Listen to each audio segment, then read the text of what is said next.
Salut à tous, bienvenue dans ce nouvel épisode d'Avec ou sans sucre, le podcast où j'ai décidé de vous laisser la parole pour raconter vos histoires. Aujourd'hui, je reçois Romane, elle a 24 ans et au moment où on enregistre cet épisode, Romane vient tout juste de sortir de psychiatrie. C'était pas sa première hospitalisation, elle vous racontera tout ça dans quelques instants. Elle a accepté de venir se raconter. Venir raconter ce que ça fait de l'intérieur d'être en psychiatrie, la souffrance, les diagnostics, la fatigue de se battre, mais aussi ce qui parfois lui fait encore du bien. Si vous vous reconnaissez dans ce qui sera dit aujourd'hui, parlez-en à quelqu'un de confiance et faites-vous aider par des professionnels. Je rappelle qu'en France, en cas d'urgence immédiate, il faut appeler le 15 ou le 112. Et pour une écoute suicide, c'est le 31 14. Si à votre tour, vous avez envie de faire partie de ce podcast, de venir vous raconter, de raconter vos histoires, je vous mets l'adresse mail en description juste ici, avec ou sans sucre, podcast@gmail.com. On vous répondra et peut-être qu'on aura l'occasion de partager votre histoire de vie ensemble. C'est parti pour l'épisode avec Romane.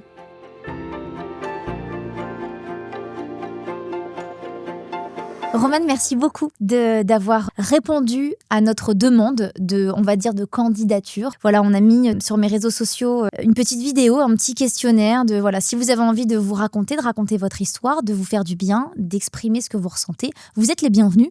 Et tu as envoyé un petit mail pour raconter ton histoire. Donc déjà, merci et bravo parce que c'est extrêmement courageux de venir là où tu es. Voilà, raconter son histoire devant des caméras, c'est pas évident. Donc on va prendre le temps qu'il faut pour raconter ton histoire. Et je te l'ai dit tout à l'heure en off, mais je te le répète en caméra. On fait une pause si tu as envie de faire une pause. C'est ta safe place ici. Donc vraiment, pas de pression. Romane, tu as 24 ans. Tu as vécu et tu vis toujours près de Bordeaux. Tu étais dernièrement encore hospitalisée en psychiatrie. Tu viens, il y a quelques jours de sortir, tu étais hospitalisée en psychiatrie depuis le 12 août. Tu es sortie de psychiatrie quand exactement ? Avant-hier. Et comment ça s'est fait ? Pardonne-moi parfois peut-être pour la maladresse de mes questions. Non, mais vas-y. Comment on sort de la psychiatrie ? Il y a plusieurs manières de sortir. On peut sortir contre avis médical. C'est plus ou moins ce que j'ai enclenché le week-end, en fait. C'est-à-dire que j'ai eu un coup de colère à cause d'une incohérence de protection de placard idiote. Et ça m'a mise en colère. J'ai préparé mes affaires le samedi. J'ai demandé à voir l'interne de garde qui m'a dit qu'elle ne pouvait pas prendre la décision de me faire sortir parce qu'elle ne me connaît pas. Parce que le week-end, ce n'est pas les médecins qui nous suivent habituellement pendant la semaine. Donc, elle ne me connaissait pas. Donc, elle ne pouvait pas prendre la décision de me faire sortir. Et le lundi, j'ai demandé au médecin si je pouvais sortir. Il m'a dit quand. J'ai dit le plus tôt possible. Il m'a dit aujourd'hui. J'ai fait oui. Et c'est comme ça que je suis sortie. Mais normalement, une sortie, ça se prévoit plutôt en avance. Surtout après une longue hospitalisation. Parce que toi, ça fait 6 mois quasiment. Quasiment, ouais. Après, je suis sortie 4 jours au mois d'octobre. T'es allée où pendant ces 4 jours ? Je suis allée chez moi, mais ça s'est mal passé. En fait, j'ai changé d'unité et tout. En fait, je suis sortie je pensais que c'était une sortie définitive. D'accord. Et en fait, ça s'est mal passé. J'ai été immédiatement réadmise en psychiatrie. Et du coup, je dis que ça fait depuis le 12 août parce que je suis sortie exclusivement 4 jours. Donc, du coup, ça compte pas réellement. Bien sûr. Du coup, oui, depuis le 12 août. Donc, normalement, ça se prévoit longtemps en amont. Quand tu dis longtemps, c'est quoi ? C'est au moins une semaine, 2 semaines, un des mois ? fois, on peut avoir sa date de sortie 2-3 semaines à l'avance. D'accord. Pourquoi on t'a autorisé alors, tu penses, à sortir si vite ? Parce que, en fait, là, on était arrivé à un stade où on me proposait la sismothérapie. C'est-à-dire, c'est ce qu'on appelait autrefois les électrochocs. C'est-à-dire un courant électrique qu'on fait passer dans le cerveau. C'est 8 à 12 séances. C'est 2 anesthésies générales par semaine. Waouh ! Ouais. Et en moyenne, ça dépend des protocoles, mais en général, ça se passe comme ça. C'est quand on est résistante au traitement et que, en fait, que ça marche pas et que la dépression est trop sévère. Ça s'utilise aussi dans le cadre du trouble bipolaire. Et du coup, on m'a proposé ça, mais ça veut dire rester encore 3-4 mois à l'hôpital. Et le médecin a dit qu'il était possible aussi que je sature de l'hôpital parce que c'est un univers qui est très fermé. On n'a pas beaucoup de perspectives, donc c'est compliqué aussi d'évoluer. Il y a un moment où on sature complètement d'être enfermé, même si j'avais le droit de sortir, mais en soi, on est enfermé, quoi. Sans qu'on comprenne bien, tu as le droit de sortir la journée ? Oui, alors tu dois ça quand même demander une permission pour sortir la journée. Ça dépend. D'accord. En fait, si on veut sortir une journée entière, il faut prévenir parce qu'il y a les repas qui sont prévus. Donc, il faut prévenir. Si on veut sortir une nuit, il faut demander. Mais en soi, j'étais libre d'aller courir. J'étais libre, alors au début exclusivement dans le parc de l'hôpital. Bon, j'avoue, je grugeais, je sortais. Pour faire des plus longues distances. Voilà, parce que tourner en rond sur 10 km, Ouais. c'est Ouais. chiant. Tu cours beaucoup? Oui, j'ai préparé un marathon là. Oh, génial. Ouais, Tu vas faire un marathon? ouais, le 29 mars. Ouais, attends, génial. C'est le marathon de Paris? Non, Non. d'Arcachon. Oh, génial. Waouh. Ouais, C'est fort, hein? ouais, Bravo. merci. Ça te fait du bien, le sport, la course? Ça me fait du bien, mais j'ai plus ce shoot d'endorphine qu'on a après. C'est-à-dire que ça me procure plus autant de plaisir qu'avant. C'est-à-dire que je le fais par automatisme parce que je sais que c'est bon pour moi d'avoir le soleil sur ma peau, de prendre l'air, de faire un effort physique. Et je sais que c'est ce que j'aime, mais ça me procure plus autant de plaisir qu'avant.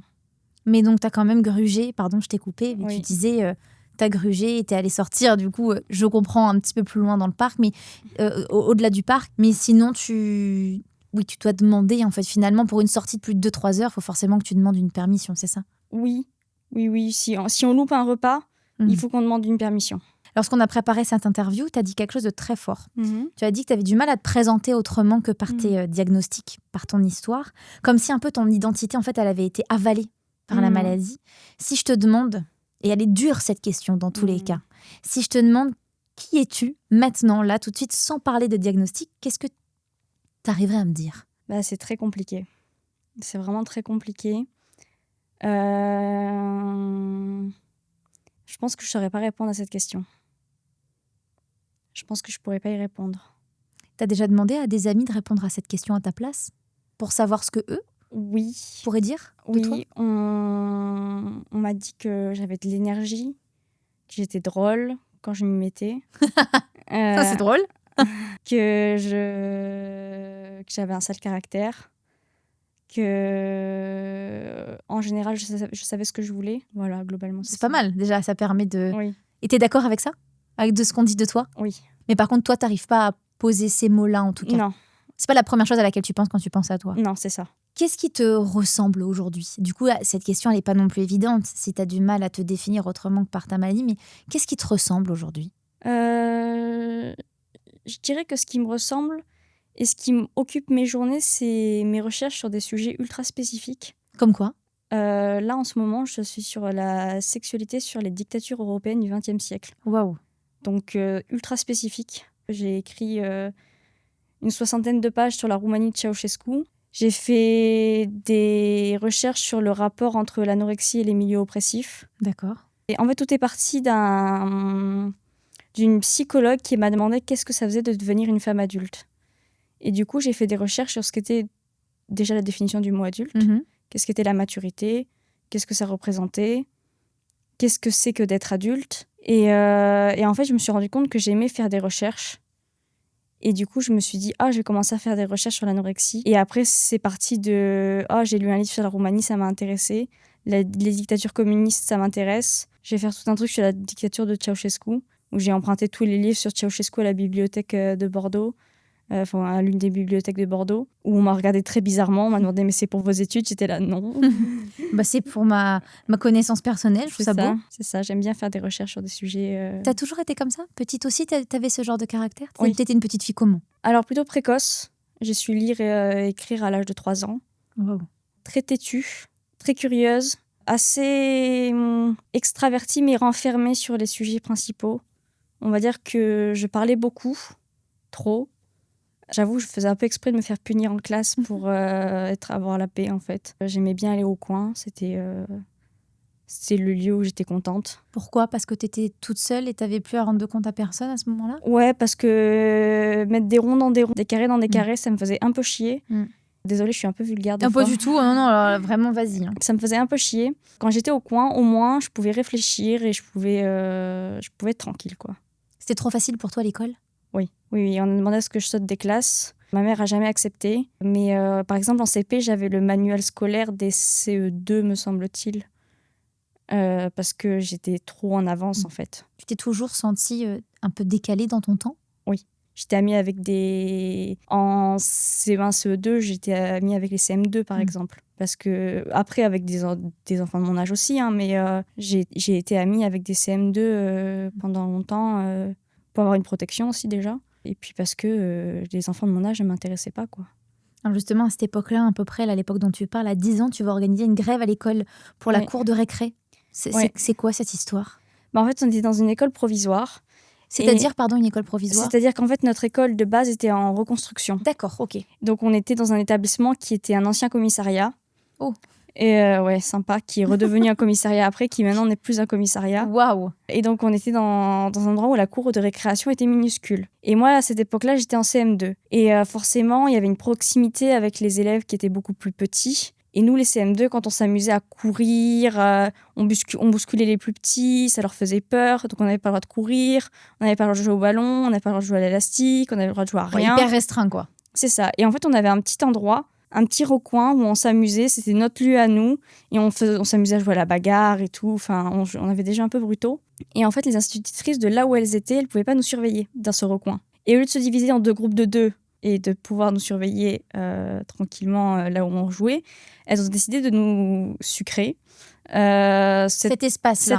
D'accord. Et donc déjà que l'endroit était minuscule, moi ça m'a mise en colère et j'ai dit à tout le monde, écoutez, à la fin de la récré, quand on nous appellera pour rentrer en classe, on s'assoit tous et on monte pas en classe. La révolte. Donc on s'est tous assis et du coup toute l'école a suivi. Et donc là je me suis dit, je suis dans la merde. Et les maîtresses ont su que c'est toi qui avais un peu été la pas immédiatement. non? Pas immédiatement, bon je pense qu'elles s'en doutaient un peu, mais pas immédiatement. Et en fait, donc au bout d'un moment on est monté en classe et on a marqué sur nos ardoises, on ne veut pas travailler. On les a posées comme ça. C'est fort, hein? Ouais. Et du coup la maîtresse était démunie parce qu'elle posait des questions, personne ne répondait. Ah, vous avez eu un soutien global, c'est pas évident d'être soutenue par toute sa classe, tu vois. C'est ça, il y a 2 personnes qui m'ont pas soutenue, une parce qu'elle m'aimait pas et l'autre parce qu'il n'était pas d'accord avec moi. Ok. Ce qui est ok. Oui, carrément. Mais voilà. Et en fait, la directrice est arrivée, elle a demandé qui a organisé ça, j'ai levé la main. Elle m'a dit... T'as avoué? Oui, j'ai avoué. Okay. Elle m'a dit, mais tu sais que t'as pas le droit de faire de grève? Et je dis, mais toi, t'étais en grève la semaine dernière. Et du coup, elle m'a maudite. En vrai, c'est génial d'entendre une enfant parler comme ça. Alors, bon, quand je dis c'est génial, on s'entend parce que bien évidemment, il faut respecter ses professeurs, etc. Oui. Mais en fait, c'est la répartie, moi, qui m'impressionne. La répartie qu'une enfant de... T'avais quel âge? 10-12 ans? 10 ans, ouais. La répartie d'une enfant de 10 ans qui finalement ne dit pas des bêtises. Non. Tu vois? Et en même temps, c'est hyper déstabilisant d'entendre ça de la bouche d'une jeune enfant de 10 ans. Ouais, j'imagine que la directrice a dû être bien déstabilisée par ta réponse. Très rouge. Très, très rouge. Je me rappelle de ça, qu'elle est venue très rouge et qu'elle a serré les poings. Et donc, immédiatement à la sortie de l'école, ma mère a été appelée par toutes les institutrices de l'école. Donc, sur le moment, ma mère a hoché la tête. C'est là, Mais en fait, elle était d'accord avec moi. Donc, elle m'a dit, tu ne feras pas la punition. Et j'ai pas fait la punition et j'ai jamais fait la punition. Je me rappelle plus ce que c'était la punition, mais je devais recopier sûrement 100 fois. Je n'organiserai pas de grève à l'école. Les punitions de l'époque, ouais. On va revenir encore un petit peu avant tout ça. Là tu avais 10 ans, on va revenir un peu avant. Tu as environ 4 ans. Tes parents se séparent. On n'appellera pas ton père, on l'appellera ton géniteur. Et je comprends très bien ton positionnement. Sache que mon cœur est avec le tien quand tu poses ce mot géniteur. Donc tes parents vont se séparer. C'est extrêmement violent puisque ta maman est frappée. Une voisine est blessée. Toi, tu vas croire ta voisine est décédée. Et c'était la meilleure amie de ma mère. En plus, ouais. Oui, donc forcément, ça rajoute... Je la considérais comme ma tante. C'était quelqu'un à qui je tenais beaucoup, qui est décédé aujourd'hui. Parce qu'en fait, il l'a poussée dans l'entrée contre une table en marbre. Et en fait, elle s'est heurtée les côtes. Et il lui a cassé des côtes. Et dans la radio, pour constater les fractures, ils lui ont diagnostiqué un cancer des poumons. En fait, elle est décédée quelques temps après. Et sa fille, qui était l'une de mes meilleures amies à l'époque, du coup, j'ai vu son deuil. C'était très compliqué pour elle. Tout ça arrive, la police intervient bien évidemment, ton géniteur est hospitalisé sous contrainte. Pas immédiatement. Pas tout de suite? Non, c'est-à-dire que en fait, mon géniteur s'est enfermé avec ma sœur et moi dans la maison. C'est comme ça que la police est intervenue en fait, parce qu'il a mis ma mère dehors. Et qui était blessée? Elle n'était pas blessée, mais il l'a mise dehors en tout cas. Et donc elle a appelé la police. Et moi, je me rappelle pas de ce qui s'est passé quand j'étais dans la maison enfermée. Je me rappelle juste de la porte qui se ferme et à partir de là, trou noir. Je me rappelle pas de l'intervention de la police et tout, mais ma mère m'a expliqué qu'ils lui ont dit « Vous avez 10 minutes pour rassembler vos affaires et partir ». C'est-à-dire qu'au lieu d'emmener mon géniteur, ils ont dit à ma mère de partir. Et en fait, immédiatement, ma mère a appelé les propriétaires de la maison où on vivait et a expliqué la situation et a dit « Voilà, moi, je ne vis plus là, donc je ne paierai plus de loyer ». Et en fait, mon géniteur est resté enfermé dans la maison pendant des jours et des jours et des jours et des jours. Et au bout d'un moment, je ne sais pas exactement comment ça s'est passé, mais je crois que c'est ses parents qui sont intervenus et la maison était dans un état déplorable. Tous les volets étaient fermés, enfin c'était vraiment, il était enfermé dedans et il a été hospitalisé pour la première fois. Et toi, t'es où à ce moment-là? Là, je suis chez mes grands-parents maternels. Tu pars pas avec ta maman? Si je pars avec Tu ma pars mère. avec ta maman, Ouais. vous allez tous ensemble chez... Enfin, tu vas avec ta maman Et chez ma tes sœur, grands-parents chez et mes- ta sœur. Ouais. Tu as une plus petite sœur chez tes grands-parents maternels. Là encore, il y a la maladie, la fin de vie, puisque ton grand-père est très malade. Mhm. Comment, quand on est... Alors déjà, quand on est plus âgé, qu'on est plus grande, et je sais de quoi je parle, c'est très difficile d'aborder la maladie et le décès. Mhm. Quand on est petite, comment on comprend la maladie et la mort? Est-ce qu'on le comprend? Est-ce que toi, tu l'as compris? J'ai compris que oui, il était malade parce que il était clairement hospitalisé à domicile, branché de partout. Enfin, c'était vraiment dans un lit médicalisé. Donc visuellement, tu as compris déjà qu'il était Visuellement, malade. je comprenais. Enfin, j'ai vu son état de toute façon se dégrader. Quand j'étais toute petite, il m'amenait faire des tours de manège, faire des tours de bus parce que j'adorais les bus. Et puis là, il pouvait plus du tout marcher. Enfin, c'était fini, quoi. Et le jour où j'ai appris sa mort, en fait, pour monter dans l'appartement, il y avait donc des escaliers. Et en fait, quand on arrivait en haut des escaliers, la vue, ça donnait directement sur la chambre où il dormait. Et j'ai vu le lit défait, donc le matelas sans les draps, et le lit vide. Et j'ai compris que il était parti. J'ai immédiatement demandé il est où papy, mais j'avais déjà compris qu'il était parti. Et donc ma grand-mère m'a sorti l'idée qu'il était monté au ciel, que c'était devenu une étoile. Donc je l'ai un peu compris comme ça, que c'était devenu une étoile. Et c'est un peu la vision qui me reste de la mort, en fait. C'est qu'on monte au ciel et qu'on devient une étoile. Mais du coup, ça me faisait peur parce que dès que je faisais une bêtise, j'étais là, il me voit, en fait. Ah ouais. J'avais peur, en fait. Entre tes 4 ans et tes 10 ans, tu vas malheureusement vivre une série de décès dans ta famille. Et pour te rassurer, on va te dire, je cite, « Ils sont morts dans leur sommeil ». Sauf que toi, du coup, ton cerveau d'enfant va transformer ça en peur et tu vas te développer une peur panique de mourir en dormant. C'est ça? Surtout que ma sœur faisait des terreurs nocturnes. C'est dur, ça. Donc, elle hurlait toutes les nuits. On s'est fait virer d'appartement et tout. Enfin, elle hurlait toutes les nuits. Donc, déjà, de base, je ne dormais pas. Parce que à l'école maternelle, on me faisait dormir en fait, pendant la journée. Pourquoi je rattrape mes heures de sommeil. Et puis, du coup, il y a ça, le fait qu'elle ait peur de dormir, elle. Et je me demandais, mais pourquoi est-ce qu'elle a peur de dormir? Puis on me dit qu'ensuite, les gens, ils sont morts dans leur sommeil. Et je me dis, il y a un truc bizarre avec le sommeil. Il y a un truc chelou. Et du coup, j'étais là, moi, je ne veux surtout pas dormir. Donc, forcément, je tombais de fatigue, mais je m'accrochais, je dormais pas. Tu te souviens de la première fois où tu as eu cette peur de dormir? De t'endormir? Oui. J'étais très petite. Mes parents, enfin du coup mon géniteur et ma mère n'étaient pas encore séparés. Et je pense que c'était avant que ma sœur fasse des terreurs nocturnes, donc ça s'était déjà installé en fait cette peur de dormir. Je demandais toujours des trucs à ma mère. Est-ce que je peux avoir un verre de lait? Est-ce que je peux avoir un verre d'eau? Tu repoussais l'heure de Je coucher. repoussais tout le temps. Je me cachais derrière la porte parce que j'avais peur. Enfin, j'avais peur. C'est fou. Tu l'expliques pas par un événement marquant, non? En fait, non, pas vraiment. Il y a des trucs qui ont renforcé cette peur de dormir, mais c'était déjà là, en fait. Quand un enfant ne dort pas, qu'est-ce qu'il fait? Il dort en classe. Parce que, il y a bien un moment, il faut dormir de toute façon. Et la nuit, quand tu es censée dormir, tu fais quoi? Tu réfléchis, du coup? Je lisais. Tu lisais déjà? Je regardais des reportages animaliers. Je regardais des courses hippiques. Je regardais Equidia. Equidia, c'était ma passion. Ta maman le voyait, ça? Le savait que tu avais un problème avec le sommeil ou tu le cachais? Je le cachais. Mais elle savait que je dormais mal. Mais pas à ce point-là? Pas à ce point-là, non. Pourquoi tu le cachais? Parce qu'enfin, elle pouvait dormir parce que ma sœur faisait ses nuits enfin. Et moi, à ce moment-là, je ne dormais pas, donc je la laissais dormir, quoi. À 4 ans, environ, vers tes 4 ans, tu vas vivre une agression sexuelle dans la famille paternelle. On nommera pas cette personne. Tu n'en parles pas? Non. À l'époque. Avec ta logique d'enfant, j'imagine que tu te dis, la vie, elle est déjà assez compliquée pour moi, pour ma famille, pour ma maman, comme tu le dis, tu vois, là, à juste titre. Je vais pas en rajouter. C'est ça? C'est ça. C'est ça, je me dis que je vais pas en rajouter. Puis très tôt, je tombe dans le déni. Dans le c'est pas arrivé. C'est pas arrivé, ça n'existe pas, c'est pas là. Je voyais bien qu'il y avait des choses qui étaient pas normales. Par exemple, moi, quand je jouais, je reproduisais des scènes très violentes avec mes jouets. Et quand j'allais chez des amis et qu'il fallait jouer, je me rendais compte que je ne savais pas jouer. Mm. C'est comme ça que j'ai pu berner les psychologues et les psychiatres qui me suivaient en pédopsychiatrie. Parce qu'à l'issue de la séparation de mon géniteur et de ma mère, en fait, le juge ou la juge, je ne sais pas si c'était un homme ou une femme, a décidé que ma sœur et moi, on devait être suivis en pédopsychiatrie. Mhm. Et donc, j'ai été suivie en pédopsychiatrie. Et en fait, en imitant les jeux que je jouais avec mes amis, j'ai pu jouer à des jeux sains, entre guillemets, des jeux que je ne faisais pas du tout quand j'étais toute seule. Et je faisais comme si tout était normal, je dessinais des princesses, je me comportais totalement comme si j'étais une enfant équilibrée. Et c'est d'ailleurs ce qui a été le verdict, que j'étais une enfant tout à fait équilibrée, mais pas du tout. Est-ce que tu te rends compte aujourd'hui de l'intelligence que tu avais déjà? Alors je sais pas, mais j'étais maligne, oui, en tout cas. Alors, maligne, c'est sûr.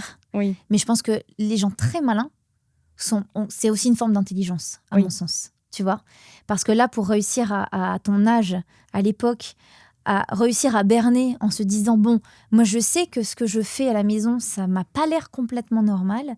Par contre, je vois que mes copains font ça, je vais faire ça pour que les spécialistes pensent que à mon sens, c'est une vraie forme d'intelligence. On parlait de ta sœur tout à l'heure. Ta petite sœur a eu tu en as déjà un petit peu parlé, un développement difficile. Ta mère a été très focalisée sur ta petite sœur. Disons que toi, tu étais un peu la bonne élève, l'autonome, un peu le clown de la classe, celle qui roule, quoi. Tu vois, celle Ouais. qu'on laisse un petit peu, dans un coin parce que tout va bien. Est-ce C'est que tu ça. l'as ressenti comme ça, toi? Ouais, c'est exactement ça. C'est-à-dire que moi, je faisais mes devoirs toute seule. J'étais autonome d'un point de vue scolaire, c'est-à-dire que... Alors, en primaire, je n'étais pas le clown de la classe.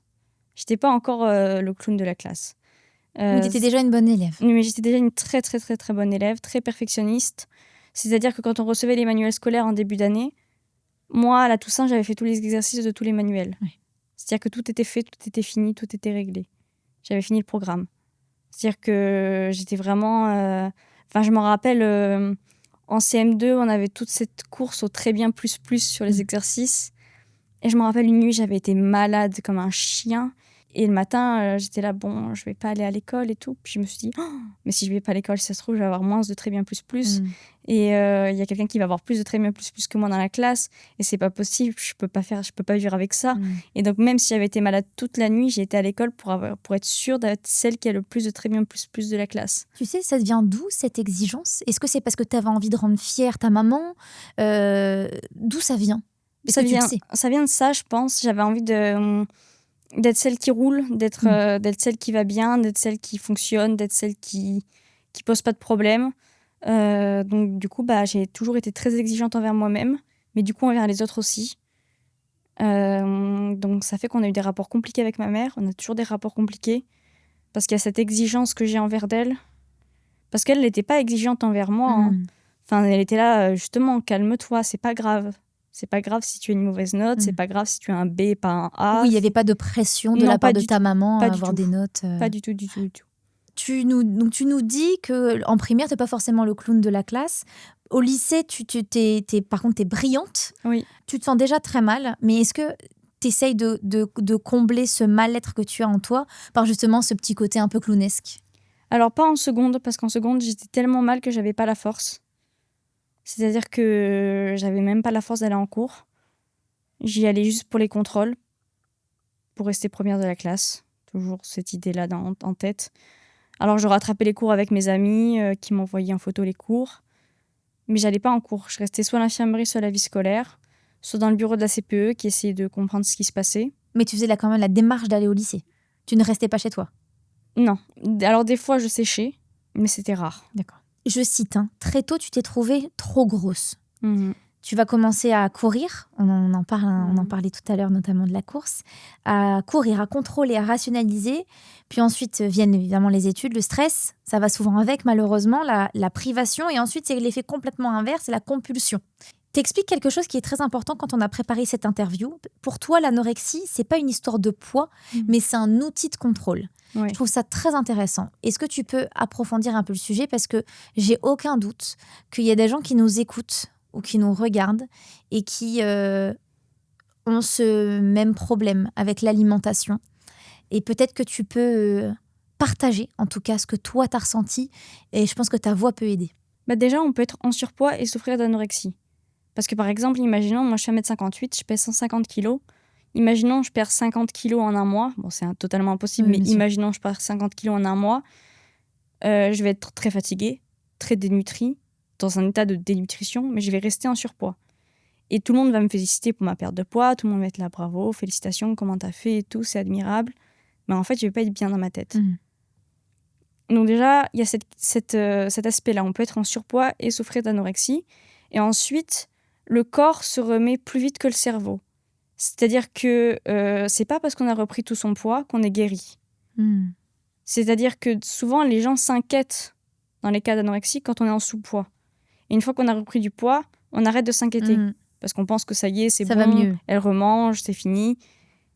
En réalité, on n'est pas guéri. Le cerveau, il est toujours en panique et c'est même à un moment très critique. Il faut savoir que l'anorexie, c'est la maladie psychiatrique la plus mortelle. On meurt en gros moitié par suicide, moitié par cause de dénutrition, en fait. Mais il y a énormément de suicides dans l'anorexie, en fait, parce que c'est une maladie qui envoie au désespoir. On pense beaucoup que c'est l'influence des mannequins, que c'est l'influence des réseaux, des réseaux. Alors évidemment que ça a une influence. Ça n'aide pas, j'imagine bien. Évidemment, enfin, il y a une explosion des cas chez des enfants de plus en plus jeunes. Enfin, je veux dire, c'est dramatique. Mais il y en a toujours eu. Par exemple, Sissi l'impératrice souffrait d'anorexie. D'accord. Simone Veil, alors pas Simone Veil de la loi de l'avortement, mais l'autre, avec un W, souffrait d'anorexie. Il y en a toujours eu. C'est souvent des femmes. Souvent des femmes. Au Moyen-Âge, c'était des anorexies saintes. Enfin, ce qu'on appelait des anorexies saintes. Et en fait, c'était des femmes qui étaient très vénérées parce qu'elles jeûnaient. Et il y avait un aspect mystique par rapport à ça. Et au 19e siècle, il y avait des jeunes filles qui étaient très vénérées aussi par rapport à ça. Et en fait, il y a toujours cet aspect de contrôle et de pouvoir. C'est-à-dire que il y a ce côté de, à travers l'alimentation, je contrôle quelque chose. Et ce quelque chose, c'est le poids. Mais en fait, c'est juste un prétexte, le poids. Parce que du coup, comme on contrôle notre poids, on a l'impression qu'on contrôle tout. Et puis ça s'étale sur tous les aspects de la vie, ça s'étale sur le social, parce que manger, c'est social. Avec qui on mange, comment on mange, où on mange, tout ça, c'est social. Bien sûr. Et notamment en France. Notamment en France, parce qu'aux États-Unis, je sais que ça se fait beaucoup moins, les repas en famille et tout. Nous, c'est très acté. Mais la nourriture, c'est social. Donc, quand on souffre d'anorexie, on va refuser des sorties entre amis. On va refuser plein de choses. En fait, on va refuser la vie. On va refuser la vie parce qu'on veut contrôler ce qu'on va manger, comment on va le dépenser. Le soir, on s'endort à se demander ce qu'on va manger le lendemain et comment on va le dépenser. Tu n'as pas encore mangé, que tu te demandes comment tu vas le dépenser. C'est ça. C'est-à-dire que la première pensée quand on se lève le matin, c'est... Enfin, moi, à une époque, c'était je me pèse et en fonction de ça... Je sais ce que je vais manger ou pas. Je sais ce que je vais manger ou pas. Bon, de toute façon, une période, je mangeais tout le temps la même chose. Et c'était prédéfini. De toute façon, je ne mangeais ni plus ni moins. C'était quoi ? 30 grammes de flocons d'avoine par jour. En une prise ? Oui, le matin. Après, tu ne mangeais plus ? Non. T'es descendue à combien de kilos, Romane ? Je le dirai pas. Parce que justement, je veux pas que ce soit rapproché à un poids. C'est-à-dire que je suis descendue à un poids qui est bas, mais pas à un poids qui m'a ramenée en réanimation. Enfin, c'était pas non plus la catastrophe. J'ai jamais été hospitalisée de manière complète pour mon TCA, trouble du comportement alimentaire. J'ai été hospitalisée 2 jours, mais jamais de manière complète. Alors, sûrement parce que, en fait, il s'est avéré que j'ai fait une tentative de suicide et j'ai été hospitalisée en psychiatrie. Et du coup, j'ai échappé à l'hospitalisation pour TCA. Mais ça n'a jamais été non plus... parce qu'on entend beaucoup de témoignages de jeunes filles qui ont été très, très maigres, très squelettiques, qui ont été en réanimation et on entend beaucoup de ces témoignages-là. Ça n'a pas été mon cas. J'ai jamais eu la sonde nasogastrique. Alors, j'ai un peu triché pour pas l'avoir. mais je l'ai jamais eu. Alors j'ai failli mourir de déshydratation, mais pas de dénutrition. Parce que tu avais décidé d'arrêter aussi de boire. De boire, oui. Et je prenais des laxatifs en grande quantité. Je me faisais pas vomir, mais je prenais des laxatifs. Il faut savoir que c'est hyper dangereux. D'ailleurs, je ne comprends pas comment des laxatifs peuvent être vendus en libre service. Oui, parce que c'est vendu en libre service. C'est ceux que tu prenais, Oui. ceux que tu prenais, étaient vendus en libre En service. libre service. J'allais toujours à la même pharmacie. Toutes les semaines, je faisais mon stock de laxatifs. Et jamais les pharmaciens se sont dit, tiens, c'est bizarre, cette fille qui revient toujours demander des laxatifs. Est-ce que tu penses que si on t'avait posé la question, tu aurais arrêté ou ça t'aurait mis la puce à l'oreille peut-être? Tu aurais aimé, en tout cas, Oui, qu'il se passe quelque chose. J'aurais aimé qu'on me pose la question. J'aurais changé de pharmacie, mais j'aurais aimé qu'on me pose la question. Je comprends. Qu'on porte de l'intérêt. Oui. Parce que, et je comprends, c'est un danger public, ces laxatifs. Parce que, en fait, on se rend pas compte, mais on peut perdre d'un seul coup tout son potassium. Et c'est très grave. C'est comme quand on se fait vomir. Quand on se fait vomir, on peut mourir. C'est-à-dire que c'est pas anodin. C'est pas juste, oh, je me fais vomir, je vomis mon repas, c'est fini. On peut perdre tout son potassium d'un coup. L'hypokaliémie, c'est hyper grave, en fait. C'est mortel. Enfin, moi, je sais que je faisais des malaises sur les toilettes, quoi. Tu parles beaucoup au passé. Comment ça va aujourd'hui, ton trouble alimentaire? Alors, ça va beaucoup mieux, dans le sens où je mange mes repas, mais je suis toujours sous compléments alimentaires. Alors, les compléments alimentaires, c'est pas les petites gélules de fer ou de magnésium, c'est des petites boissons ou des crèmes très protéinées et très caloriques qui viennent apporter un apport supplémentaire, parce que j'arrive pas à ingérer suffisamment de nourriture pour compenser mes dépenses énergétiques. D'accord. J'y arrive pas encore. Enfin, c'est bien ce que tu dis, j'y arrive pas encore. Oui. C'est bien. J'y arriverai un moment, mais pour le moment, j'y arrive pas. Pendant un moment, j'ai réussi. Là, j'y arrive plus. Après, c'est aussi parce que j'étais hospitalisée, que la nourriture est pas très bonne. Ça donne pas hyper envie de manger, quoi. Là, je suis chez moi. Je vais me faire des trucs que j'aime. Peut-être que je vais réussir à me passer de mes compléments alimentaires. Chaque chose en son temps. Voilà. T'es hospitalisée une première fois lorsque t'as 19 ans. C'est ça. Aujourd'hui, je le disais dans l'introduction, on en parlait toutes les deux, tu viens de sortir de ta 13e hospitalisation. Tu as traversé de très nombreuses mises en danger et de tentatives, parfois avec l'envie d'en finir, parfois avec l'envie de faire un peu taire ton cerveau, quelques heures. Quand on dit faire taire ton cerveau, le mettre en pause, ça veut dire quoi exactement? Ça veut dire stopper. En fait, le truc, c'est que, comment dire, je suis très partagée entre l'envie de mourir et l'envie de vivre. C'est-à-dire que je souffre tellement que j'ai envie de mourir, mais je sais que c'est possible d'avoir une belle vie. Juste, j'y arrive pas. Mais je sais que c'est possible. Et donc, des fois, j'ai envie d'en finir parce que c'est insupportable. Des fois, j'ai fait des tentatives de suicide vraiment pour en finir, parce que je voulais vraiment que ça s'arrête. Mais il y a des fois où je veux juste que ça s'arrête, mais temporairement, pour m'accorder une pause. Que mes idées noires s'arrêtent, que mes idées suicidaires s'arrêtent, que mes mauvaises pensées s'arrêtent, que mon cerveau qui tourne à 1000 à l'heure s'arrête, que juste je prenne... Alors, le truc, c'est que souvent, je prends quand même des doses létales, malheureusement. Je risque ma vie à chaque fois que je le fais. Mais je me rends aux urgences, j'explique ce que j'ai pris, je suis surveillée, je passe la nuit, et puis soit on m'emmène aux urgences psychiatriques, c'est généralement ce qui se passe ensuite, et soit je suis hospitalisée à la suite de ça, soit je suis pas hospitalisée. De toute façon, ils hospitalisent rarement quelqu'un qui n'a pas envie d'être hospitalisé, parce qu'il manque tellement de place que si on dit j'ai pas envie d'être hospitalisé, qu'on a l'air lucide et qu'on est en pleine capacité de réfléchir pour soi-même, on n'est pas hospitalisé. Donc je suis pas à chaque fois hospitalisée. Mais oui, c'est pour faire taire ce qui se passe dans ma tête, parce que juste j'en peux plus des fois, quoi. Qu'est-ce qui se passe dans ta tête? C'est des voix, c'est des images, c'est des moments difficiles de ta vie qui te reviennent.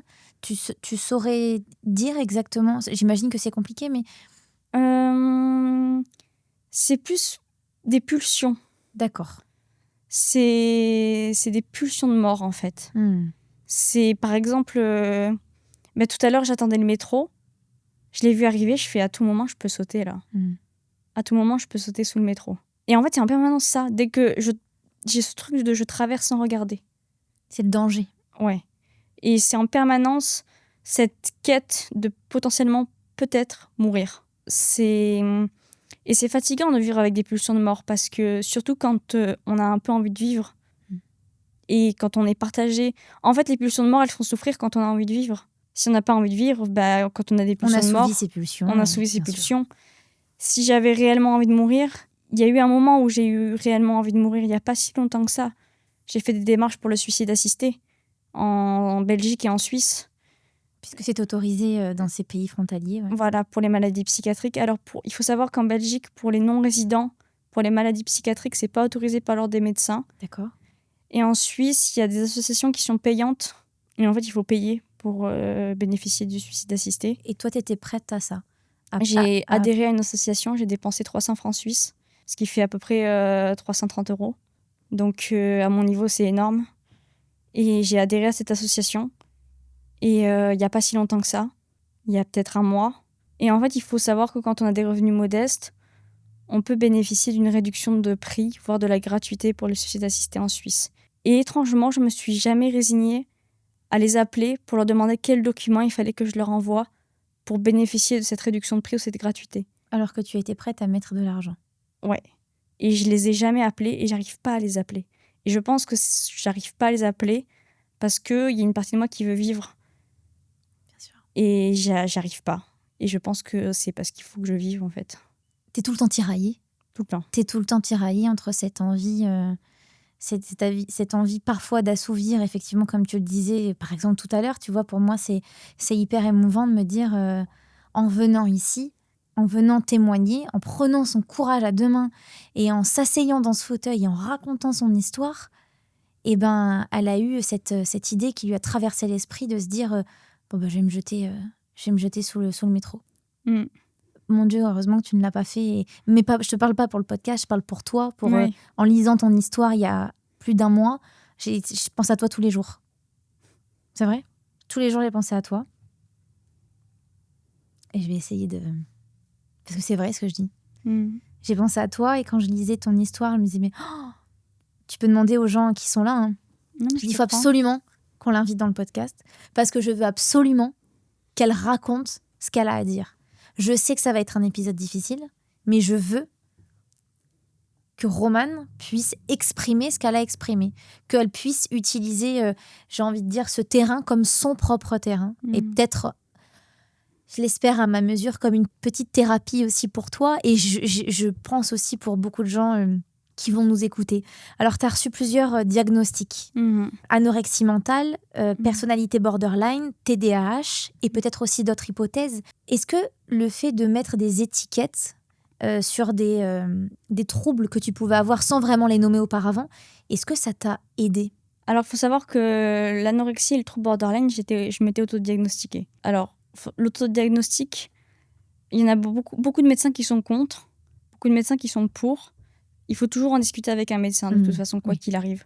C'est bien de s'interroger, c'est bien de réfléchir, mais il faut toujours en parler avec un médecin. C'est important ce que tu dis. Il y a beaucoup de gens qui s'autodiagnostiquent de plein de choses et juste, c'est pas possible. Parce que ça décrédibilise ceux qui souffrent réellement des pathologies. Et il y en a beaucoup sur les réseaux, notamment, de gens autodiagnostiqués et qui disent n'importe quoi et qui font n'importe quoi et qui sont juste pas d'une bonne influence. Mais l'anorexie... Alors, j'ai été pendant un moment dans le déni, mais au moment où on a posé les mots dessus, je savais déjà. Ok. C'est-à-dire que à un moment, je vais voir une psychiatre donc, qui pose les mots, qui m'envoie chez une généraliste. Puis je lui dis « Oui, bonjour, je viens pour anorexie ». Elle me dit « Mais c'est bizarre, normalement, les filles, elles viennent pas comme ça et elles disent « Je viens pour anorexie ». Elles viennent plutôt dire « Ah, j'ai plus mes règles depuis 6 mois, c'est étrange, qu'est-ce qui se passe ?» « Ah bon, vous avez perdu du poids ? Ah oui, un petit peu, je comprends pas pourquoi. » Et c'est comme ça qu'on diagnostique, en fait. Mais moi, je suis venue et j'ai dit de but en blanc, je viens pour anorexie. Parce que j'étais pas dans le déni. Et puis, le trouble borderline, en fait, j'ai tapé sur YouTube « sentiment de vide » en anglais. Et je suis tombée sur la chaîne de, je pense que c'est l'équivalent d'une psychologue, mais aux États-Unis, très intéressante, d'une youtubeuse qui s'appelle Cathy Morton. Et en fait, qui fait plein de vidéos de vulgarisation sur les maladies psychiatriques. Et je suis tombée sur plein de vidéos du trouble borderline. Et je me suis vraiment reconnue dedans, mais à fond. Et j'ai été diagnostiquée dès ma première hospitalisation, en fait. Dès ma première hospitalisation, en quelques jours, ils ont posé le diagnostic. Parce que c'était évident, en fait.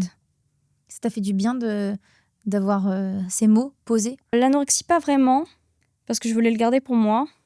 Pourquoi? Mais parce que c'est une maladie secrète. D'accord. C'est une maladie du secret. On, on pense...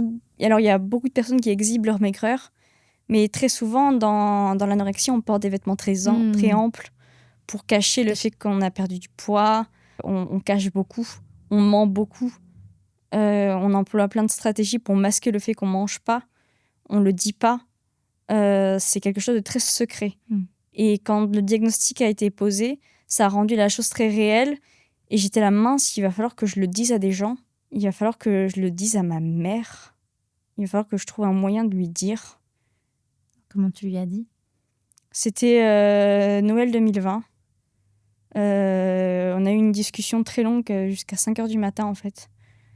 Et à un moment, je lui ai dit... alors, je lui ai dit de manière détournée. Je lui ai dit, oui, comme j'ai des problèmes digestifs, ils se sont posés des questions, ils ont vu que je mangeais pas beaucoup, et le diagnostic est tombé comme ça. Bon, c'est pas trop comme ça que c'est tombé le diagnostic, mais voilà, je me suis arrangée, je l'ai dit comme ça. Tu l'as dit comme ça pour la protéger ou pour te protéger? Pour la protéger, elle et moi, les deux.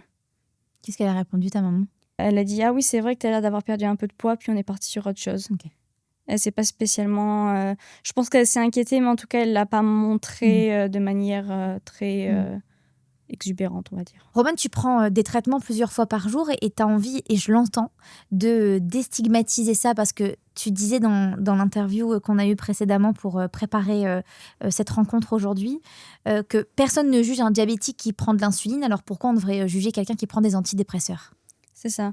C'est-à-dire que les médicaments en psychiatrie, bon, ça a clairement un impact sur le cerveau. C'est pour ça que je pense que c'est autant stigmatisé. C'est parce que ça a un impact sur le cerveau. Enfin, des fois, il y a eu des périodes de ma vie où j'étais complètement shootée. Enfin, je me rends compte aujourd'hui, enfin, des fois, je prenais le volant, mais je me rends compte que c'était inconscient, complètement inconscient. Enfin, il y avait des périodes de ma vie où j'avais du mal à articuler tellement j'étais shootée aux médicaments, j'avais des difficultés d'élocution. J'avais le cerveau ralenti, j'étais ralentie, j'étais même au niveau moteur, j'étais figée. C'est-à-dire qu'il y a des médicaments qui figent. C'est vraiment, on est comme ça. Enfin, c'est très bizarre. Ça a des impacts qui sont... Enfin, des effets secondaires qui sont des fois très graves. Moi, je sais que le plus grave que j'ai eu, c'est des rétentions urinaires, au point de devoir être sondée. Donc, voilà.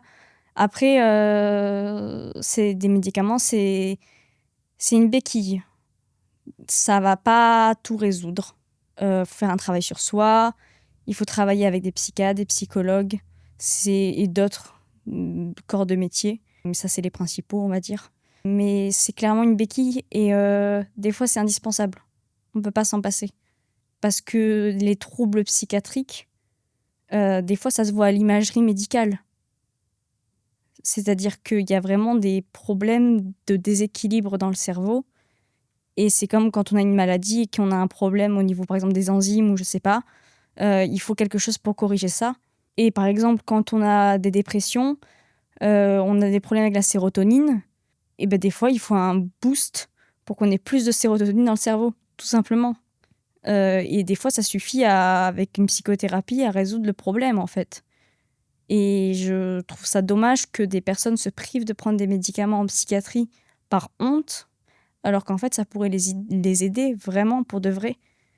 Alors ça, des fois, ça empire l'état, parce que des fois, les psychiatres se trompent. Ça t'est arrivé, toi? Oui. Ben justement, récemment, j'arrive là pour ma dernière hospitalisation, et les psychiatres... En fait, le problème, c'est que chaque psychiatre a sa vision. Et du coup, chaque psychiatre va venir ajouter son petit grain de sel. Et le problème, c'est que j'ai fait beaucoup d'unités, j'ai vu beaucoup de psychiatres. Donc j'avais un traitement en millefeuille. Et en fait, j'avais des traitements qui me stimulaient, d'autres qui me ralentissaient. Ça n'avait aucun sens. Et en fait, les psychiatres étaient là, oulala, il y a des médicaments qu'il faut enlever. Et en fait, ils m'ont rajouté parce que j'étais pas bien. C'était pas le moment de les enlever. Et du jour au lendemain, j'ai dit j'arrête tout. Je garde juste ceux pour dormir et j'arrête tout. Et j'ai tout arrêté. Parce que tu sentais que tu commençais à perdre trop de moyens? Je sentais que les traitements, pas spécialement que je perdais des moyens, mais je sentais que ça nuisait à ma santé mentale, en fait. Oui, ça ne t'aidait plus. Alors que de base, c'est censé t'aider. Ouais, c'est-à-dire que ça se contredisait trop, ça faisait n'importe quoi. Et il y a eu 2 semaines où je me suis sentie vraiment mieux En arrêtant. en arrêtant. C'est-à-dire que j'ai arrêté et j'étais là: «Waouh!» Un nouveau souffle. Ouais, vraiment. Et après 2 semaines? J'ai recommencé à me sentir mal, on va dire que la réalité m'a rattrapée et mais du coup, maintenant, j'ai un traitement beaucoup plus allégé.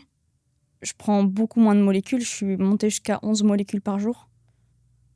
Là, j'en ai 1, 2, 3, 4. J'en ai 4, 5 avec ma pilule. Tu parles beaucoup de différents psychiatres. Mmh. Pardonne-moi pour ma question, mais tu n'as pas un psychiatre, du coup, qui t'est attitré? Alors, en libéral, si, mais quand je suis hospitalisée, en fait, le truc, c'est que, le principe, comment ça fonctionne à Bordeaux, c'est qu'on est hospitalisé théoriquement selon notre secteur d'habitation. Mmh. C'est-à-dire que, par exemple, quand on vit à Bordeaux-Centre, on dépend du pôle qui s'appelle Bordeaux Santé Mentale. Quand on habite sur le bassin d'Arcachon, on dépend du pôle Puma. Quand on est... Enfin, etc. Et idéalement, quand on est hospitalisé comme ça. Selon notre secteur géographique, on est supposé être attitré à une unité en particulier. Sauf que moi, je passe souvent par les urgences psychiatriques. D'accord. Donc, on m'hospitalise là où il y a de la place. Mmh. Donc, j'ai fait 7 ou 8 unités différentes, sachant que dans chaque unité, il y a plusieurs psychiatres. Donc, on voit pas forcément les mêmes. Donc, en 13 hospitalisations, j'ai fait 7 ou 8 unités. Et donc, des fois, on voit les internes. Des fois, on voit les psychiatres en chef. Et puis, on ne voit pas toujours les mêmes psychiatres selon les hospitalisations. Bien sûr. Mais t'es pas du tout suivi sur le long terme par Si, et en même libéral. psy. En libéral, Donc si. tu as quand même un psychiatre ou une psychologue, Oui. voilà, que Oui. tu suis régulièrement? Oui. Quelle fréquence? Alors là, la psychiatre, j'ai pas de nouvelles du coup parce que ma sortie a été précipitée. Et je lui ai envoyé un message pour qu'on prenne un rendez-vous prochainement. Elle est très occupée, elle m'a pas répondu. Mais idéalement, je la vois tous les 15 jours et ma psychologue tous les 15 jours et on essaye d'alterner. D'alterner comme ça toutes les semaines, Toutes tu les peux semaines, voir je vois quelqu'un. quelqu'un. C'est ça. Ça te fait du bien? Oui.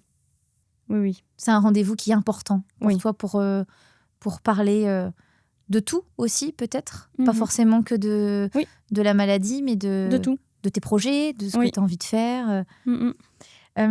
Est-ce que tu peux nous dire à quoi ressemble une journée typique, s'il y en a une, dans un hôpital psychiatrique? Alors, ça varie un petit peu selon les unités. Il y a des petites différences d'horaire, des petites différences de fonctionnement.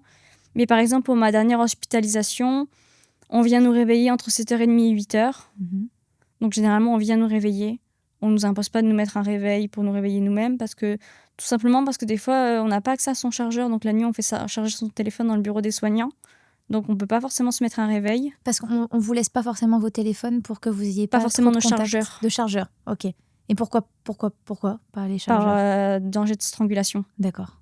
Donc on n'a pas forcément nos chargeurs. Donc on vient nous réveiller entre 7h30 et 8h. Il y a la prise des traitements du matin si on en a. Alors idéalement, la règle c'est qu'on le prend avant le petit déjeuner. S'il y a trop de monde, je vais prendre mon petit déjeuner avant, hein, j'avoue. J'ai un peu la flemme d'attendre une demi-heure dès le matin comme ça, sachant qu'il n'y a pas forcément de chaise pour tout le monde. C'est un peu long dès le matin quand on se réveille d'attendre les traitements du matin comme ça. Donc idéalement, traitement du matin à 8h, suivi du petit déjeuner, puis après rien. On s'occupe comme on peut. J'imagine que toi, tu lis beaucoup. Je lis, j'écris, je fais mes recherches. Pendant le premier semestre, je faisais des études espagnoles. Donc, je révisais mes cours. Voilà, où j'allais en cours. Il y a une période où j'allais en cours. Là, t'as arrêté ça? Ouais. Complètement? Ouais, c'est-à-dire que j'ai des partiels en janvier. Je me vois pas rattraper tout mon retard. Là, comme ça, en quelques jours, alors que je viens juste de sortir, je pense que c'est pas raisonnable. Je reprendrai en septembre, tant pis. Et donc après, il y a le repas du midi. Donc avant, il y a les traitements du midi. Le repas du midi, puis rien. Puis le goûter. Généralement, le matin, on voyait les psychiatres. Alors soit on voit un psychiatre, soit on voit plusieurs psychiatres en même temps. Ça dépend des jours, ça dépend de l'organisation du service. Le lundi, j'avais rendez-vous avec la psychologue de l'unité, l'après-midi, puis ensuite donc le goûter, puis le rien, puis les traitements du soir, puis le dîner, vers 19h, tout ça, 18h45, 19h, puis une longue soirée de rien, puis à 21h30, 22h, les traitements de nuit. Quand tu dis le rien, on vous propose rien. On vous propose pas. C'est pas une critique, hein. Non, Mais on vous non. propose pas d'activités en commun. Je dis des bêtises hein, qui me passent par la tête, des jeux de société. Alors si, juste moi j'aime pas les jeux de société et les soignants n'ont pas forcément le temps de jouer avec nous. Mhm. Donc le week-end un petit peu si. Il y a une fois par exemple où une aide-soignante m'a fait les ongles. Le Ça week-end, fait du bien ces moments-là. oui. Le week-end un petit peu plus, mais la semaine non. On peut avoir des entretiens avec des infirmiers et des infirmières quand ça va pas et quand ça va, on peut en avoir aussi. Par exemple, il n'y a pas des cours de danse, tu vois, qui sont organisés. Il y a des activités sportives au sein de l'hôpital qui sont organisées. Mais j'avoue, je préfère faire du sport dans mon coin parce que les activités sportives qui sont proposées elles sont un peu molles. Oui, c'est pas assez sportif pour toi. C'est pas assez sportif Qui pour prépare moi. un marathon, je l'entends. Voilà, donc c'est vrai que c'est un petit peu... Bon, ça fait du bien quand on n'a pas le choix, mais c'est vrai que quand on peut sortir courir, ça c'est mieux. Mais du coup, non, on n'a pas d'activité. En fait, il faut savoir que j'étais en hôpital public, j'étais pas en clinique. En clinique, je sais qu'il y a des activités qui sont proposées. D'accord. Mais en hôpital public, pas vraiment, non. Dans cette journée-là que tu viens de nous raconter, c'est quoi le plus dur ? Je dirais, en fait, quand la nuit commence à tomber, il y a ce qu'on appelle les angoisses vespérales. Et moi, je suis très touchée par ça. Et je me mets à partir du goûter à pas être bien. Et du coup, la soirée après le repas me paraît interminable, si bien que j'avais mes traitements à 20h, 20h30 pour juste dormir le plus tôt possible, pour en finir avec la journée. Parce que juste, j'en peux plus de la journée, quoi. Parce que ça t'a demandé trop d'énergie déjà, toute cette première partie de journée, ou c'est le fait qu'il fasse noir, cette nuit qui tombe ? Les deux. Les deux. Donc j'imagine que tu aimes plus l'été que l'hiver. Tu aimes quand les journées sont longues et que le soleil met du temps à se coucher. Mais pas nécessairement, pourtant. La plupart de mes hospitalisations ont eu en été. Ok. Tu sais expliquer pourquoi ? Non. C'est tombé comme ça. Mais la plupart du temps, je suis hospitalisée justement dans les beaux jours. Qu'est-ce qui t'aide un tout petit peu à tenir ? Est-ce qu'il y a des petits rituels qui peuvent t'aider, par exemple le sport ? Est-ce qu'il y a des choses qui t'aident quand même à tenir dans ta journée ? Il y a un truc qui me calme beaucoup, alors qu'il y a tendance à donner de l'anxiété à beaucoup de gens, mais moi qui me calme, c'est le café. Ah, effectivement. Le café me calme. C'est-à-dire que je bois un café. Enfin, je sais que j'ai toujours un thermos de café avec moi.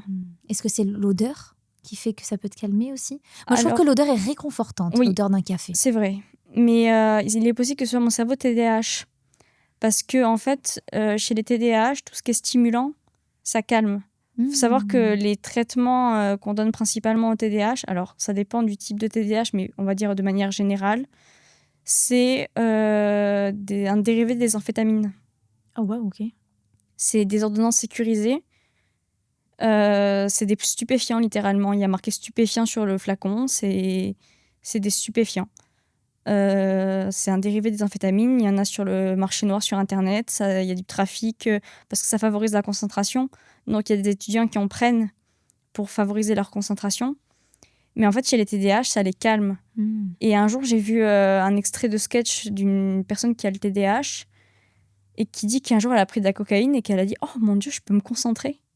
Et en fait, les stimulants ont tendance à calmer. Et il y a des personnes qui ont le TDAH, ils boivent une Monster, ils vont dormir. C'est les boissons énergisantes, là, ça ? Ouais. Moi, je peux boire du café juste avant d'aller me coucher. Ça va pas du tout m'empêcher de dormir. Ah ouais, c'est fou. Ouais. Je pense que dans la tête de la plupart des gens, en tout cas, boire un café avant de dormir est très mauvais. Mais est-ce qu'on a tous déjà fait ce test-là ? Moi, la première, je me dis, non, il faut surtout pas prendre un café avant de dormir. Mais en fait, j'ai jamais fait le test de savoir si prendre un café avant de dormir m'empêchait de dormir. Ouais. Tu vois, cette réflexion-là, finalement, c'est une réflexion qu'on a dans la vie quotidienne de surtout ne prends pas un café avant d'aller dormir. Ouais, mais moi, des fois, au lieu de prendre une tisane, je bois un café. Et ça t'aide ? Ça m'aide, ça me calme. Il y a environ 1 an et demi, tu as des souvenirs qui vont remonter, revenir plus clairement. Tu vas porter plainte. Ça va être compliqué. Mais en faisant cette démarche, tu espères au moins protéger d'autres enfants et empêcher que l'homme dont on parlait au début de notre échange, l'empêcher d'être au contact d'autres enfants. Tu décris lors de notre premier échange un accueil policier qui est très très dur, des mois sans nouvelles et finalement un classement sans suite. C'est ça. Alors, faut savoir que la personne qui m'a agressée est présidente d'un club de sport pour enfants. Donc, d'où ta démarche aussi, en fait, qui n'est pas que la tienne, quoi. En fait, c'est pour ces enfants que j'ai porté plainte parce que je savais que pour moi, c'était mort. Je le savais, c'était sûr. Et tu avais fait le deuil de ça déjà ? Oui. Oui, même qu'au début, je voulais pas porter plainte parce que je savais que c'était mort, ça servait à rien. Et puis après, je me suis dit, mais quand même, il est au contact d'enfants, donc faudrait essayer au moins d'empêcher ça. Et donc, je vais porter plainte à l'hôtel de police, donc à Bordeaux. Là, je suis bien accueillie, par contre. Je sens qu'on me croit, qu'on me prend au sérieux. Je suis bien accueillie. Mais c'est l'officier de la police judiciaire d'Arcachon qui a été chargé de l'enquête. Déjà, il passait systématiquement par ma mère. C'est-à-dire que dès qu'il avait besoin d'une information, il passait par ma mère. Ce qui est très bizarre parce que je suis majeure. Enfin, à l'époque, j'avais 23 ans. Je veux dire, je suis une adulte. C'est même agaçant. C'est agaçant. Déjà, ça, c'est agaçant. Puis, il m'a mis la pression pour que je récupère les dossiers médicaux de toutes mes hospitalisations pour prouver que j'ai bien des séquelles psychologiques. Mais ça se récupère pas comme ça, des dossiers médicaux. Surtout quand on a fait plusieurs unités, sur plusieurs hospitalisations, sur plusieurs années. Donc, du coup, j'ai dû me dépêcher pour récupérer tout. Je lui apporte. Il a l'air pas très investi. Je le sens pas investi, en fait. Et puis, donc, je porte plainte en septembre 2024. Et puis, on me conseille de prendre une avocate. Je trouve une avocate super qui ne fait pas payer pour les agressions sexuelles. Donc, du coup, j'ai rien à débourser. Et s'il y avait dû avoir procès, de toute façon, j'aurais bénéficié de l'aide juridictionnelle. Donc, du coup, j'avais rien à débourser, donc c'était parfait. Et donc, un jour, mon avocate m'appelle et me dit écoutez, j'ai pas de nouvelles, c'est très étrange. Normalement, à ce stade-là, on a un petit peu de nouvelles. Donc là, on était au mois de janvier 2025. Et puis, vers le mois de mars-avril, j'appelle directement l'officier de la police judiciaire et je fais c'en est où ? Parce que j'ai pas de nouvelles, en fait. Toi, directement, sans passer par l'avocate, Non, tu dis que toi, t'as envie d'avoir des nouvelles et voilà, t'y vas, quoi. Je l'appelle. Je galère à la voir, d'ailleurs. Je passe par la secrétaire du commissariat d'Arcachon qui est exécrable au possible. Qui me dit la prochaine fois que vous vous rappelez, c'est pas la peine, parce que j'ai rappelé toutes les 10 minutes pour essayer de la voir. Parce que tantôt, je tombais sur son bureau à lui, tantôt, je tombais sur la secrétaire. Donc, je faisais que rappeler. Et au bout d'un moment, la secrétaire était un peu agacée. Bon, ce que je peux comprendre, mais il y a des manières de faire. Quand même, oui. Ce que je peux comprendre, moi, c'est que tu as envie d'avoir ta réponse. Oui. Voilà. Ouais, surtout. Oui. Et puis, l'officier de la police judiciaire me dit c'était classé sans suite en novembre.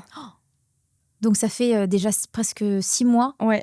5-6 mois que c'est classé sans suite et que personne ne te l'a dit, quoi. Personne ne me l'a dit. Personne ne l'a dit à mon avocate. J'ai reçu aucun courrier.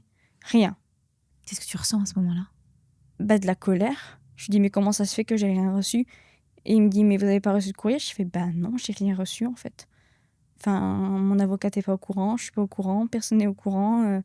Et là, désolé. Point. Fin de l'échange. Fin de l'échange. À ce moment-là, j'étais à l'hôpital.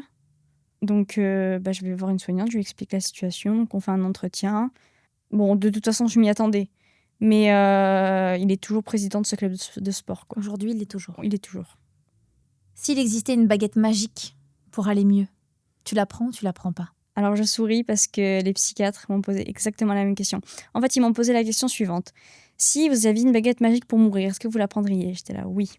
Et si à côté, il y avait une baguette magique pour aller mieux, est-ce que vous la prendriez ? Je fais, évidemment que je prendrais celle pour aller mieux. Mais le problème, c'est que celle pour mourir, elle existe. Celle pour aller mieux, elle n'existe pas. Donc, à choisir, je choisis la facilité. celle pour mourir. Mais je choisis pas la facilité. Ne choisis pas ta facilité, Non. celle que tu pensais être ta facilité. Non. Donc oui, s'il y avait une baguette magique pour aller mieux, je la prendrais. Tu disais, tu as dit quelque chose aussi de très touchant, c'est que, je cite tes mots, la jeunesse ne se la coule pas douce, c'est elle qui coule. Ouais. Tu vois dans les hôpitaux psychiatriques des jeunes, des ados arriver, des services pleins à craquer. Qu'est-ce que tu voudrais dire, toi, aux adultes qui entendent ça? Et aux jeunes aussi, d'ailleurs, qui entendent ça et qui se sentent peut-être mal. Quand on est adolescent, se faire hospitaliser, c'est très compliqué. C'est très, très compliqué parce que y a peu de services ados, en fait. Par exemple, dans l'hôpital à Bordeaux, Charles Perrins, il y a un service adolescent. Et combien de places à peu près dans un service? Alors, ça dépend des services. Pour les services adolescents, il y a moins de places parce qu'ils nécessitent plus de surveillance. D'accord. Et plus de soignants. Donc, ça coûte plus cher. Donc, il y a moins de services. Et des fois, quand je suis dans le parc, je les vois sortir accompagnés de soignants. Et la dernière fois que je suis sortie dans le parc, j'ai vu une gamine, elle devait pas avoir plus de 10 ans. Ça te fait quoi quand tu vois ça? Ça me brise le cœur. Parce que je me dis, il y a des enfants qui sont hospitalisés aujourd'hui, en fait. Et quand j'étais hospitalisée 2 jours pour mon trouble alimentaire, en fait, dans la clinique où j'étais hospitalisée 2 jours, il y avait plusieurs services. Il y avait un service enfant, un service jeune adulte, un service ado, un service adulte. Et il y a des enfants qui sont hospitalisés 2 jours, actuellement. Il y a des enfants de 5-6 ans qui sont en hôpital 2 jours, qui se rendent dans une clinique toutes les semaines. Et c'est de plus en plus fréquent. Et un jour, j'ai croisé j'étais en plus en secteur fermé, donc dans une unité où on n'a pas le droit de sortir. Sans petit jardin, sans rien, c'était juste un couloir. C'était fermé, avec juste ce qu'on appelait la cage à poules. C'est une sorte de balcon avec des barreaux pour fumer. Mais quand on n'est pas fumeur, c'est pas agréable, parce qu'on a juste l'odeur du tabac et c'est pas agréable. Et cette jeune fille de 17 ans qui est là, qui arrive, qui détonne parce qu'elle est très jeune. Alors bon, moi j'avais 20 ans, j'étais pas beaucoup plus âgée. Mais quand même 17 ans. Se retrouver dans un service fermé avec des adultes, c'est déroutant. C'est pas sa place. Et d'ailleurs, cette jeune fille a fini par se suicider. Elle s'est jetée sous un train. Tu l'as su comment, ça? En fait, on avait un ami en commun qu'elle avait rencontré dans une autre hospitalisation adulte. Et lui, je l'ai rencontré... elle venait de sortir de cette hospitalisation que moi, je rentrais. Et du coup, je suis devenue amie avec cette personne. Il m'a parlé d'elle et elle lui a laissé une lettre, justement, après son suicide. Elle avait une boîte où elle avait mis une lettre pour plein de personnes. Et voilà, 17 ans, elle est décédée. Tu as vu beaucoup de suicides? Ou tu as entendu qu'il y avait eu beaucoup de suicides dans les hôpitaux dans lesquels tu es passée? C'est un truc dont on parle pas trop. Mais je sais que ça arrive, puisque moi-même, j'ai fait des tentatives de suicide à l'hôpital. Donc, une fois c'est arrivé, j'étais hospitalisée. J'attendais pour les traitements à 18h30. Et d'un seul coup, j'entends une infirmière qui arrive depuis une chambre et qui appelle un de ses collègues, qui lui dit « Viens, viens, viens ». Et il y a ce qu'on appelle le PTI, c'est une alarme qui sonne, protection du travailleur isolé ou un truc comme ça.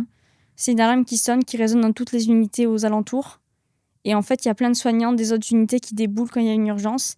Et là, une vingtaine de soignants qui déboulent en panique, comme ça, devant nous. Et nous, on se demande ce qui se passe. Et ensuite, on voit le patient partir avec les pompiers sur un brancard. On sait qu'il a pris de la drogue. Parce que, en fait, dans le parc de l'hôpital, il y a des dealers. Parce qu'il y a beaucoup de gens qui viennent ici, à l'hôpital, enfin ici, c'est comme si j'étais à Bordeaux, qui viennent à l'hôpital pour se désintoxiquer. Et du coup, il y a des dealers qui en profitent. Donc, tu vas me dire qu'il y a des dealers qui attendent en bas, qu'il y a une rechute, en fait, finalement, de l'un des patients. C'est ça. C'est-à-dire qu'on les voit qui attendent patiemment qu'il y a un patient qui arrive. Mais il n'y a pas la police qui peut intervenir? Si vous êtes au courant de ça, il n'y a pas quelque chose qui peut être fait? Je comprends pas. C'est un truc que je ne comprends pas parce que moi, je les vois. Je les vois. Il y a une sécurité à l'hôpital.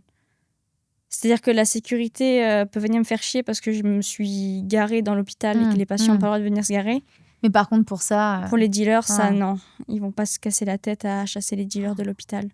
C'est fou quand même, C'est cette dingue. dissonance qu'il peut y avoir. C'est dingue. On peut donc se faire des amis en hôpital psychiatrique. Tu t'es fait des amis? Oui. Les amis qui sont le plus là pour moi en ce moment, c'est des amis que je me suis faites à l'hôpital. Qui y sont encore, eux? Alors, il y en a une qui y est encore. Il y en a une que j'ai rencontrée à la clinique où j'étais hospitalisée 2 jours pour mon anorexie. Et puis les autres n'y sont plus. Mais je les ai rencontrés à l'hôpital, effectivement, oui. On arrive à la fin de cette interview.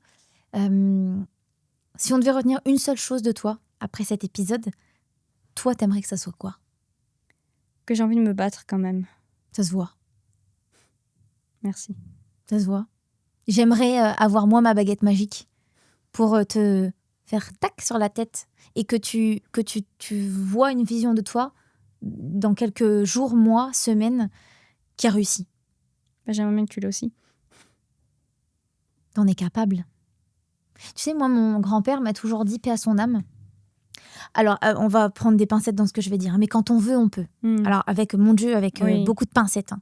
Bien évidemment, c'est pas aussi simple. C'est pas tu veux, alors tu peux. Mais si vraiment au fond de toi, et ça se sent, ça se voit, ça se ressent, tu veux y arriver, t'y arriveras. Parce que t'es forte. Parce que regarde tout ce que t'as réussi à faire, à traverser toutes les épreuves que t'as traversées depuis ton plus jeune âge. Même bien avant tes 4 ans. T'as 24 ans aujourd'hui. Ça fait 20 ans, finalement, que rien n'est simple. Mais tu peux encore avoir tellement de belles années devant toi. T'es jeune, 24 ans. C'est vrai que c'est jeune encore, 24 ans. T'as encore plein de belles années devant toi. Ça me paraît vieux. C'est vrai? J'y réfléchissais tout à l'heure. J'étais là, quand je vais prendre un billet de train dans 5 ans, j'aurai plus la réduction. C'est vrai. Ouais. Ça, on se l'est tous dit, c'est marrant ça. On s'est tous dit, oh là là, la carte 15-27 ou 12-25 ou je sais plus parce qu'elle a évolué. Moi, à mon époque, c'était 12-25. Ça va jusqu'à 29 maintenant. Bah, tu sais, moi, c'était jusqu'à 25, après 29. C'est comme la retraite, hein. Petit à petit, ça se décale. Ça après, à un moment donné, ça va aller jusqu'à 35. Hein. Mais c'est jeune, 24 ans, c'est rien. T'as encore tellement d'années devant toi. Alors, je peux pas dire que je sais ce que tu vis, c'est pas vrai. Par contre, je peux essayer de comprendre ce que tu vis et te donner tout mon soutien et toutes mes bonnes ondes. Et je pense que tout le monde, tous les gens qui écoutent cet épisode ou qui regardent l'épisode sur YouTube se disent la même chose que moi. Oh, mais il faut qu'elle y arrive. Il faut qu'elle réussisse. Elle est capable d'y arriver. Je suis sûre qu'il y a des gens qui nous écoutent dans leur voiture ou qui nous écoutent en train de courir peut-être un marathon, qui nous regardent peut-être sur leur canapé en train de manger, tu vois, et qui se disent oh, non mais il faut absolument que j'arrive à lui dire qu'elle va y arriver, quoi. Donc écrivez en commentaire tout ce que vous avez envie d'écrire pour Romane parce que je suis sûre que ça lui fera du bien d'entendre tout ça. J'ai une dernière question à te poser, Romane. S'il y a des gens qui se sentent comme toi, parfois affaiblis par la vie, qu'est-ce que tu as envie de leur dire? C'est compliqué. C'est compliqué parce que j'ai peur de faire fausse route. Parce que moi, je suis en plein dedans. Je suis sortie de l'hôpital avant-hier, mais je souffre toujours autant en soi. Je suis sortie parce que j'en avais ras-le-bol. Mais mon problème, il n'est pas réglé. Et j'aurais peur d'être maladroite et d'être encore trop enfoncée dans la maladie pour dire quelque chose de positif, de réellement positif. Je pense que c'est des conseils qu'on peut donner en rétrospective. Alors reviens dans quelques mois nous donner tes conseils, parce que tu iras mieux. Peut-être. Deal? Deal. On fait ça. Merci beaucoup, Romane, d'être venue ici. Je le dis, je vais le dire à chaque épisode, mais c'est pas évident de faire ça, de s'installer dans un fauteuil en face de quelqu'un qu'on ne connaît pas, de raconter son histoire avec des caméras. Il n'y a rien d'évident dans ce que tu viens de nous faire là. Par contre, tu m'as prouvé une chose dans ton discours, c'est que tu étais une femme extrêmement intelligente, sensible, droite. En parlant avec toi aussi avant de s'installer dans ces canapés, parce qu'on a fait connaissance bien évidemment avant de prendre place devant des micros, j'ai tout de suite compris que tu avais une forme d'intelligence au-delà de la normale. Je pense que tu es plus intelligente que la plupart des gens et que tu as conscientisé plein de choses. Et voilà, moi je ne suis pas médecin, mais en tout cas peut-être que tout ce que tu vis là aujourd'hui, en tout cas je l'espère, ce sera qu'un mauvais souvenir, qu'un souvenir voilà, que plus tard tu pourras effacer. Ça fera toujours partie de ton histoire, Oui. ça façonnera toujours la femme que tu deviendras, mais je crois en la bonté de la vie, moi. Je crois en l'avenir. J'essaye, en tout cas, pas toujours, c'est pas toujours simple, hein, mais je crois en l'univers et j'aurai beaucoup de pensées pour toi, en tout cas, et j'espère qu'il ne t'arrivera que du bon, que du positif. Et n'oublie pas, on vient de se serrer la main pour ceux qui nous écoutent en podcast audio et qui n'ont pas vu cette image. On s'est serré la main pour que tu viennes un jour raconter comment tu t'en es sorti et comment tu peux aussi aider toutes celles et ceux qui ont besoin de s'en sortir. Merci en tout cas, Romane, à nouveau. Merci à vous tous d'avoir écouté cet épisode. Merci à toute l'équipe qui m'a aidé à préparer cet épisode. Comme d'habitude, si vous nous regardez sur YouTube, n'hésitez pas à nous mettre un petit commentaire et un petit like. C'est toujours important pour nous. Si vous nous écoutez en podcast audio, à nous mettre 5 étoiles. Voilà, si vous voulez intervenir vous aussi dans le podcast, bien sûr, vous êtes les bienvenus. On vous remet à nouveau l'adresse mail pour nous écrire. C'est tout simplement avec ou sans sucre podcast@gmail.com. Voilà, on vous répondra et on vous recevra avec grand plaisir. Merci du fond du cœur. Je vous dis, comme d'habitude, à dans 2 semaines pour une nouvelle vidéo. Encore merci à toi d'être venu raconter ton histoire.